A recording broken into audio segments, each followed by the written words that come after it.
आदाब, मैं हूं आपके साथ नदीम अहमद खान। बिहार राज्य से जुड़ी तमाम बड़ी खबरें आप इस बुलेटिन में देख सकते हैं। आगाज करेंगे हेडलाइंस के साथ। आरा पहुंचे डिप्टी सीएम विजय कुमार सिंह। भाजपा के स्थापना दिवस पर लोगों से मिलकर जताई खुशी।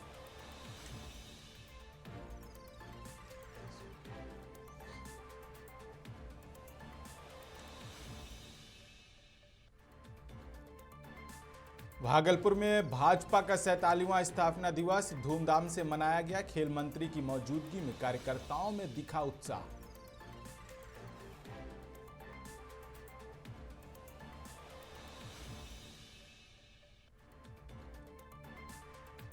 बिहार में कारखानों को विकास की मिलेगी नई ऊर्जा। मंत्री दिलीप कुमार जायसवाल ने प्रेस वार्ता कर दी जानकारी।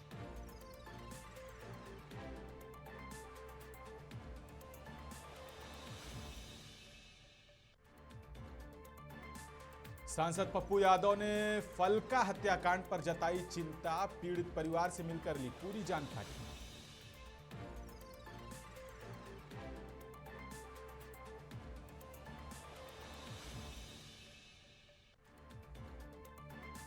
पटना खगौल ओवरब्रिज पर व्यापारी से हुई सोने की लूट। मौके पर पहुंची पुलिस ने की जांच शुरू।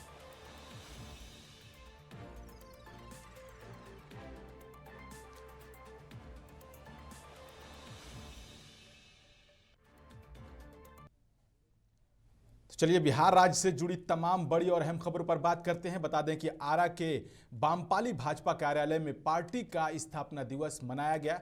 इस मौके पर उप मुख्यमंत्री विजय कुमार सिन्हा ने पूजा कर झंडा फहराया। मीडिया से बात करते हुए उन्होंने कहा कि भाजपा दुनिया की सबसे बड़ी पार्टी है और कार्यकर्ताओं की मेहनत से यहां तक पहुंची है। उन्होंने बंगाल चुनाव को लेकर दावा किया कि इस बार भाजपा वहां सरकार बनाएगी। उन्होंने कहा कि देश की संस्कृति और विचारधारा को आगे बढ़ाना ही पार्टी का लक्ष्य है। उन्होंने आगे कुछ कहा है, आइए आप भी सुनिए। 4 दशक से ऊपर भारतीय जनता पार्टी के कार्यकर्ता, उसके पहले डॉक्टर श्यामा प्रसाद मुखर्जी का एक भारत श्रेष्ठ भारत के भाव और संकल्प, पंडित दीनदयाल उपाध्याय जी का एकात्म मानववाद, अंतिम पंक्ति तक विकास के प्रकाश को पहुंचाना, श्रद्धेय अटल जी का भय भूख भ्रष्टाचार मुक्त भारत के सपना को साकार कर रहे देश के प्रधानमंत्री नरेंद्र मोदी जी आज सबका साथ, सबका विकास, सबका विश्वास, सबका प्रयास के महामंत्र के साथ शून्य से शिखर तक हर माँ भारती के संतानों को 21वीं सदी का वह भारत के सपना को साकार कर रहे और वह संकल्प हर कार्यकर्ता आज लेता है कि तेरा वैभव अमर रहे माँ, हम दिन चार रहे न रहे। वहीं भागलपुर में भाजपा का 47वां स्थापना दिवस उत्साह के साथ मनाया गया। कार्यक्रम में कई नेता और कार्यकर्ता शामिल हुए। मुख्य अतिथि के रूप में खेल मंत्री वहां पहुंचे, जिनका जोरदार स्वागत किया गया। उन्होंने कहा कि भाजपा देश की सबसे मजबूत और सबसे बड़ी पार्टी बन चुकी है और इसका श्रेय कार्यकर्ताओं की मेहनत और जनता के भरोसे को जाता है। इस मौके पर सभी से मिलकर पार्टी को और मजबूत बनाने और आगे बढ़ाने का संकल्प लिया है।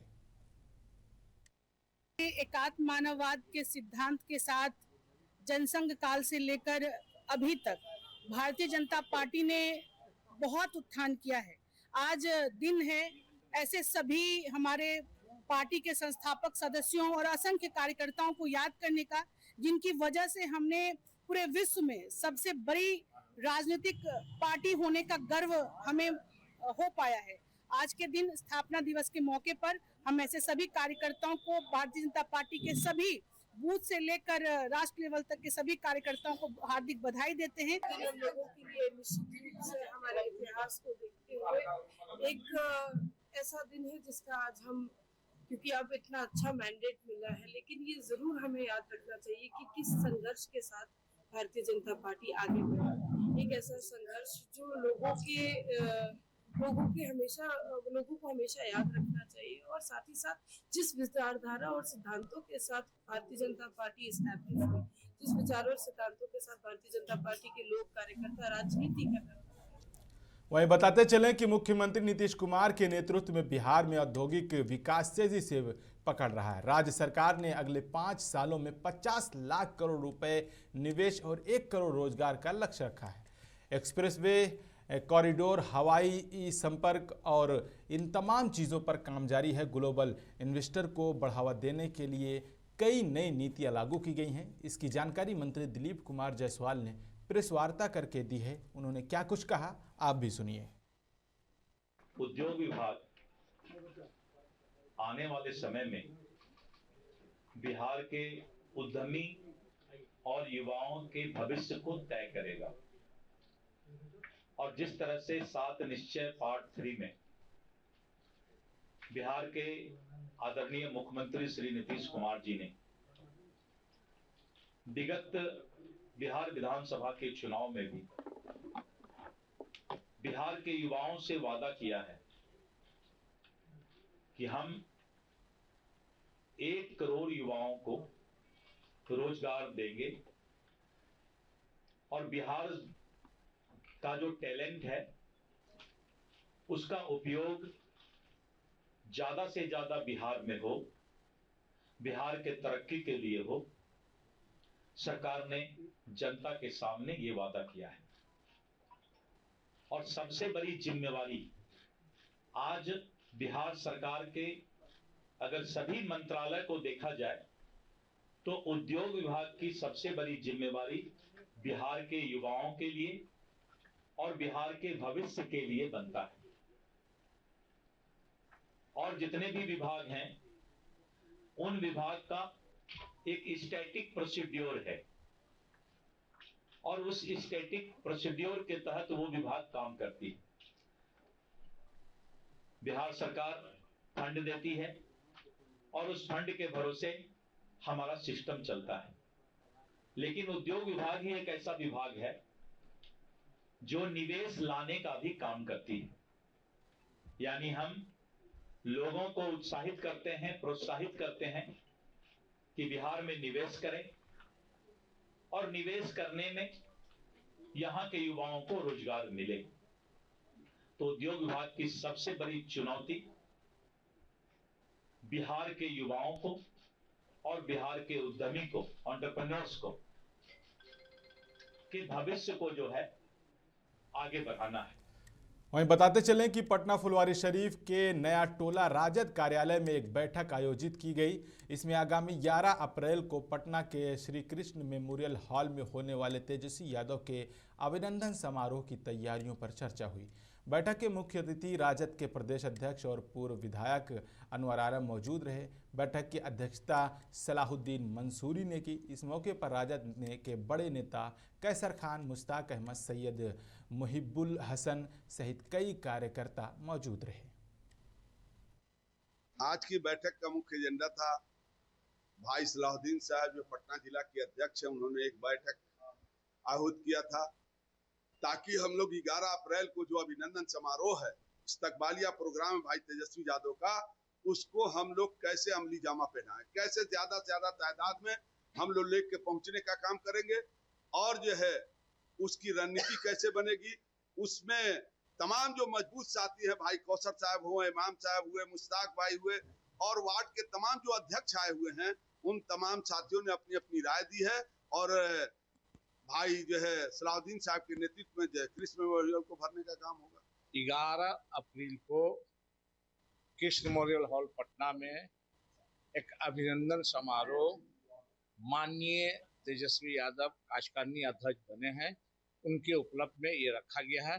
साथ ही साथ ईद था तो ईद के मौके पर वहाँ ईद मिलन का ही मौका ही है। मुसलमान को सब एक अल्पसंख्यक एक जगह होंगे ताकि ईद का भी मजा मिल जाए, एक जगह सब होने का भी और तेजस्वी यादव को सम्मानित करने का भी। तो इसीलिए ये पूरे बिहार से अल्पसंख्यक का प्रोग्राम है। 11 तारीख को एसके मेमोरियल हॉल में जो तेजस्वी यादव जी का इस्तकबालिया प्रोग्राम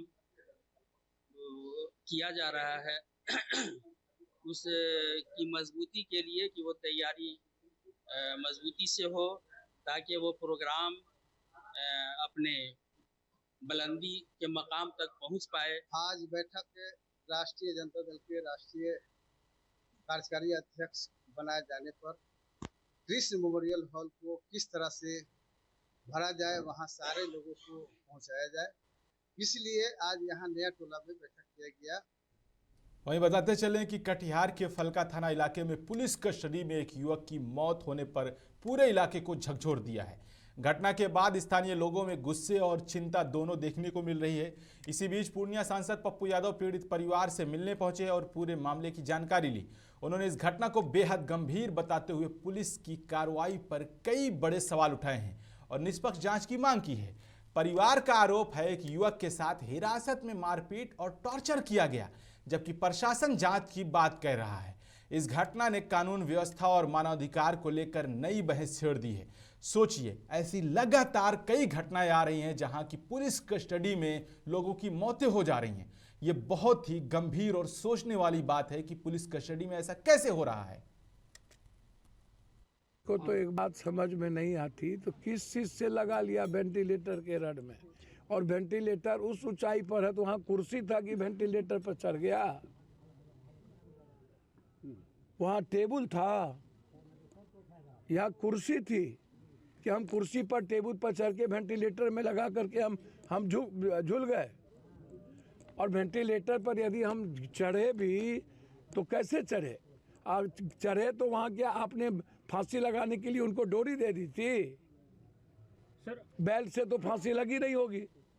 उसमें जो है वो एक ओढ़ने वाला चादर को दिखाया जा रहा है। हमको तो एक बात समझ में नहीं आता, मैं कह रहा हूं कि वेंटिलेटर पर चढ़ा कैसे? एक दूसरा, चादर से आप हमको जरा कोई चादर से फांसी लगा के दिखा दीजिए। और फांसी यदि लगाता तो वो झूलता ना। आप जिस तरीके से आप मारते मारते, उसमें परिजन का कहना है, और जो फोटो हम देखे हैं, हाथ में बिजली करंट लगाने की बात आई है। परिजन बोल रहे हैं उनके गले पर बहुत बड़ा, देखिए फांसी लगाने का जो सरकमस्टांसेस है वो बिल्कुल डिफरेंट है। और यदि हम ऐसा मान भी लें कि फांसी हाजत में किसी ने लगाया, तो हाजत की अभिरक्षा में फांसी लगाया तो 302 का मुकदमा तो बनेगा थाना प्रभारी और एएसआई पर, कि आपने 2 दिनों से आप गिरफ्तार करके रखे हुए हैं। एक तो आप किसी भी कीमत पर 24 घंटा से ज़्यादा आपको कोर्ट ले जाना है, 48, आप कितने दिन थाना में रखिएगा? आपने 2 रात 1 दिन आप थाना में रखे, लगातार आप पैसे की बात करते रहे, तो इसीलिए फांसी तो सवाल ही नहीं उठता। और हाजत में तो कोई कुर्सी होती नहीं है। तो आपने देखा कि पप्पू यादव लगातार बड़े और अहम सवाल उठा रहे हैं कि इसको बिजली का करंट लगाकर उसे मार दिया गया है, और जबकि पुलिस का कहना है कि ऐसा हुआ है। वहीं खबरों में आगे बढ़ते हैं, आपको बता दें कि पटना में जेडीयू नेता राजीव रंजन प्रसाद ने असम चुनाव को लेकर मीडिया से खिताब किया है। उन्होंने कहा कि असम चुनाव 2026 को लेकर कांग्रेस एनडीए नेताओं के खिलाफ लोगों को भड़काने के लिए बेबुनियाद बयान दे रही है। उन्होंने कहा कि कांग्रेस सीएम हेमंता बिश्व शर्मा को नहीं हरा सकती। क्या कुछ कहा है, आप भी सुन लीजिए। देखिए, निसंदेह कांग्रेस लगातार सत्यता से परे बेबुनियाद बयानों के जरिए एनडीए के नेताओं के खिलाफ जहर उगलने का काम कर रहे हैं। और असम की जनता हिमंता बिश्वा शर्मा की सरकार की उपलब्धियों से परिचित है।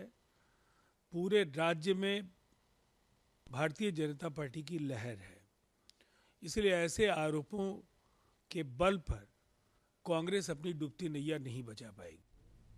वहीं खबरों में आगे बढ़ते हैं, आपको बताते चलें कि भागलपुर के जवाहरलाल नेहरू मेडिकल कॉलेज में 11 और 12 अप्रैल को देश भर के डॉक्टरों के लिए एक बड़ी बैठक होगी। इसमें डॉक्टर अपने अनुभव और नई खोजों के बारे में बताएंगे। ये कार्यक्रम छात्रों और डॉक्टरों को नई जानकारी सीखने में मदद करेगा और स्वास्थ्य सेवा को बेहतर बनाएगा। अत्यंत हर्ष की बात है कि हम लोग पैथोलॉजी विभाग 2 दिवसीय राष्ट्रीय स्तर का कार्यशाला एवं कॉन्फ्रेंस आयोजित करने जा रही है। इस आयोजन स्थल हमारे कैंपस में ही है और इसमें प्रमुख वक्ता डॉक्टर मनोज कहर सूरत से, डॉक्टर असितावा मंडल कोलकाता से, डॉक्टर एस स्वामीनाथन चेन्नई से, डॉक्टर रुपेश गुंडवार महाराष्ट्र से आ रहे हैं और एक हमारे बिहार के डॉक्टर तरुण कुमार एम्स पटना से आ रहे हैं। हम लोग का मुख्य उद्देश्य सॉफ्ट टिश्यू ट्यूमर पर फोकस है, क्योंकि soft tissue tumour is the toughest and notorious tumour of the body, इसलिए इसकी जानकारी बहुत कम लोगों को मतलब कि विस्तार में होता है और हर दिन इसमें नए अपडेट्स आ रहे हैं। इसके लिए हम चिकित्सकों को आज के रिसेंट प्रोग्रेस के बारे में जानकारी के लिए इस कार्यशाला एवं कॉन्फ्रेंस का आयोजन किया गया है। तो यहाँ आपको बताते चलें कि बगहा के हरटाना पीएचसी में सुरक्षा प्रभारियों को सालाना प्रशिक्षण हुआ। इसमें उन्होंने बताया कि उनका काम अस्पताल और मरीजों की सुरक्षा करना है। पीएचसी प्रभारी डॉक्टर KBN सिंह ने कहा कि प्रभारियों की मरीजों और उनके परिजनों के साथ अच्छे से व्यवहार करना चाहिए और अस्पताल में शांति बनाए रखनी चाहिए। ये प्रशिक्षण हर साल होता है ताकि सुरक्षाकर्मी अपने काम में बेहतर बने। तो वहीं आपको बताते चलें कि पटना के खगौल ओवरब्रिज पर 5 से 7 बदमाशों ने खुद को कस्टम अधिकारी बताकर गुजरात के व्यापारी महेश और प्रिंस रामपरिया से 15 किलो सोने के जेवर लूट लिए। बदमाशों ने महेश को कार में बंधक बनाकर नौबतपुर रोड पर छोड़ दिया और फरार हो गए।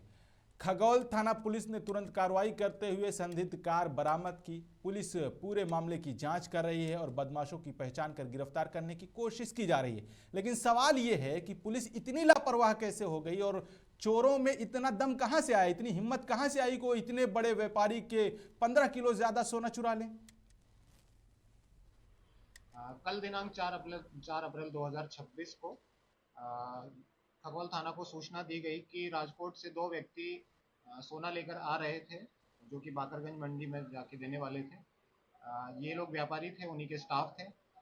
सोना देने ये जा रहे थे दानापुर रेलवे स्टेशन पर ट्रेन से, वहाँ से अहमदाबाद से आए हैं, दानापुर रेलवे स्टेशन पर उतरे हैं और उतरने के बाद ये लोग यहाँ से टेम्पो में जा रहे थे। जाने के क्रम में इनके पीछे एक गाड़ी आई जिसमें 4-5 लोग उतरे और बोले कि ये हम लोग कस्टम पदाधिकारी हैं, इसकी जांच करना चाहते हैं। तो जांच के क्रम में ये लोग उनका जो बैग था वो अपनी गाड़ी में रख लिया और एक स्टाफ को भी अपनी गाड़ी में बैठा लिया। गाड़ी में बैठाने के बाद ये यहाँ से चले गए और स्टाफ को कुछ दूर जाके उतार दिया और जो सामान था उसकी चोरी करके ले गए। इसमें जो सोना मालिक था वो उससे भी कांटेक्ट किया गया है, वो भी यहाँ पे आ गया है, उसने लिखित में आवेदन भी दिया है। वो बता रहा है कि 15 किलो सोना था जो राजकोट से लेके इनका स्टाफ आ रहा था। इसमें अभी हम लोग बहुत सारी टीम इसमें लगी हुई है। मैनुअल इंटेलिजेंस, टेक्निकल इंटेलिजेंस के थ्रू इसमें आइडेंटिफिकेशन किया जा रहा है कि कौन इनके साथ झांसा देकर इनके साथ ठगी की गई है, चोरी की गई है। इसमें अभी तक जो हुआ है उसका मैं आपको अपडेट देना चाहूँगा। इसमें अभी हम लोगों ने आइडेंटिफाई नहीं कर पाया है, लेकिन इसका जो 4-5 जो लोग आए थे उनका टेक्निकल इंटेलिजेंस से हमने और भी पता लगाया है। जैसे ही इसमें आगे कुछ पता लगेगा उसमें आपको अपडेट देंगे। वहीं खबरों में आगे बढ़ते हैं। आपको बता दें कि नालंदा के लहेरी रोड में सुबह 4 बजे एनआईए और एसटीएफ की टीम ने करीब 8 घंटे तक छापेमारी की। दुकानदार महेश कुमार वर्मा ने बताया कि पटना में कारतूस बरामदगी को लेकर उनकी और दुकानों में जांच की गई। छापेमारी के दौरान मोबाइल, दस्तावेज और डीवीआर जब्त किए गए। रवि ज्वेलर्स और पीके गढ़ की दुकानों की भी तलाशी ली गई है। टीम ने वीडियोग्राफी कर हर गतिविधि दर्ज की है। कोई शस्त्र वगैरह कोई नहीं है। वो जांच करने के लिए आए थे दुकान का। कौन टीम थी नीचे में? ये ना ये क्या टीम। अच्छा, और एटीएस भी थी? नहीं, वो जांच करने के लिए आए थे। वही सर शस्त्र का मेरा दुकान है। दुकान है, संतोष है, कोई दिक्कत है नहीं। जांच कुछ नहीं मिला, कुछ नहीं। 4 बजे भोर से कर रहे हैं। कोई दस्तावेज क्या ढूंढ रहे तो ढूंढ क्या रहे? खोजते थे कोई शस्त्र वगैरह, तो दुकान वाला अंदर तो नहीं है, यही सब चेक कर रहे थे। दुकान कुछ नहीं मिला उनको। अच्छा, कुछ सामान वाले ले गए? नहीं, कुछ नहीं ले गए हैं, सब सीजर लिस्ट दे दिया है। कागज हाँ, कागज वगैरह ले। तो वहीं खबरों में आगे बढ़ते हैं। आपको बता दें कि जहानाबाद के कडौना थाना क्षेत्र के मोथे लोदीपुर गांव के छात्रावास में पढ़ाई कर रहे आशु कुमार को बीती रात अज्ञात हमलावरों ने चाकू से गोद कर हत्या कर दी। मृतक छात्र बुलाकी विवाह गांव का रहने वाला था। घटना की सूचना मिलते ही पुलिस और अधिकारी मौके पर पहुंच गए। परिजन नाराज होकर NH 22 को जाम कर दिया। आरोपी को तत्काल गिरफ्तारी की ये लोग मांग कर रहे हैं। पुलिस ने मामले की जांच शुरू कर दी है। आगे क्या कुछ होता है, खबरों में आप बने रहिए, हम आपको बताते रहेंगे। आज सुबह सूचना मिली, ये करौना थाना क्षेत्र के कनौदी स्थित गुरुकुल हॉस्टल है, आप देख रहे होंगे पीछे है। यहाँ पे एक बच्चा पढ़ता था जो गुहा पाकर का रहने वाला था। गुहा पाकर का जो हमारे पास सूचना है वो गुहा पाकर का रहने वाला था और संदिग्ध परिस्थितियों में उसकी मौत हुई है। उनका स्कूल वालों का कहना है कि वो गिर गया है और उसको हॉस्पिटल भेजा गया है और परिजनों का कहना है कि इसको मार दिया गया है। इनके द्वारा विधिवत जो है वो आवेदन दिया जा रहा है। आवेदन के बाद जो है हम लोगों ने अभी फिलहाल जो स्कूल के संचालक हैं वो हम लोगों के कस्टडी में हैं। वो जैसे इन्होंने एप्लीकेशन इन लोगों का दिया जाएगा उसके अनुसार हम लोग विदेश में कार्रवाई करेंगे। हाँ, वही हत्या का आरोप वो लोग लगा रहे हैं। तो मेरे अभी पोस्टमार्टम के लिए बच्चे को भिजवाया गया है। पोस्टमार्टम में जो भी रिपोर्ट आएगा उसके हिसाब से फिर हम लोग आगे अग्रतर कार्रवाई करेंगे। सर, मेट्रो हॉस्पिटल के आसपास में मेट्रो हॉस्पिटल है, उसमें हम लोग ले गए थे तो वहाँ बोला कि मृत्यु हो चुका है। जी मृत्यु घोषित किया है। हम लोग इसको लेके सर फिर हॉस्टल के पास ही आए और उसके बाद हम लोग थाना में इन्फॉर्म किए। प्रशासन हम लोग के साथ आए और जो आगे कार्रवाई है, जो प्रशासन हम लोग को साथ दे रहे हैं, आगे कार्रवाई होगा। बच्चे का सर सबसे पहले बच्चे को जब देखा गया तो आँख पे धारदार हथियार से आँख काटा हुआ है, गला पूरा रहता हुआ है, प्राइवेट पार्ट काटा हुआ है और पेट भी काटा हुआ है इसका। बिल्कुल सर 200% इसको धारदार हथियार से तड़पा के मृत्यु किया गया है। आपने देखा किस तरह से हत्या की गई है। खबरों में आगे बढ़ते हैं, आपको बता दें कि सहरसा के मॉडर्न पब्लिक स्कूल में बिहार बोर्ड 2026 मैट्रिक में परीक्षा में प्रदर्शन करने वाले मोहम्मद एहसान का भव्य स्वागत और सम्मान समारोह आयोजित किया गया। एहसान ने जिला टॉप 10 में 5वीं स्थान और प्रखंड में पहला स्थान हासिल किया है। मुख्य अतिथि लोजपा नेता अब्दुल रज्जाक ने उन्हें मेडल देकर सम्मानित किया। विद्यालय और परिजन ने छात्र की मेहनत की सराहना की और आने वाले समय में बेहतर तरक्की करने की दुआ की है। मॉडर्न पब्लिक स्कूल ने आज एक सम्मान समारोह का आयोजन किया। इसमें उन्होंने जो प्रखंड स्तर में जो सबसे ज़्यादा नंबर लाकर एहसान बाबू ने जो इस प्रखंड का ही नहीं इस पूरे इलाके का जो नाम रोशन किया है, तो उसी के इस कछार में कहिए। और यहाँ पे उन्होंने जो तालीम और जो टॉप कर पूरे सहरसा में रैंक 5 उनका आया है और जो नाम रोशन किया है, उन्हीं को आज सम्मान करने के लिए यहाँ के डायरेक्टर ने यहाँ पर प्रोग्राम रखा है ताकि उनकी हौसला अफजाई सके और उसके साथ साथ जो बच्चे यहाँ पढ़ रहे हैं उनको भी एक लगन पैदा हो। उसमें समाज के सारे बुद्धिजीवी और युवा को बुलाया गया था ताकि वो लोग भी इनको हौसला अफजाई कर सकें।